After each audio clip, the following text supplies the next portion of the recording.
శ్రీ లలిత సహస్రనామము బ్రహ్మాండ పురాణంలోని లలిత ఉపాఖ్యానమునందు వివరించటం జరిగింది.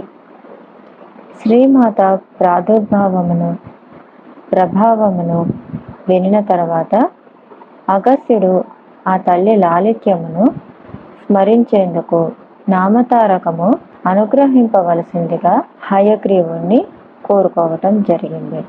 ఏ పేరుతో పిలిచినచో ఆ తల్లి పలుకునో ఆ నామములన్నీయు హయగ్రీవుని అశ్వకంఠము నుండి అశువులుగా వెలువడటం జరిగింది.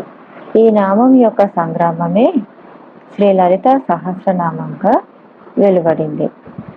దీనినే హయగ్రీవుడు రహస్యనామ సాహస్రంగా సంబోధించటం జరిగింది. ఈ 1000 నామములు శ్రీమాత యొక్క చిద్విలాసమును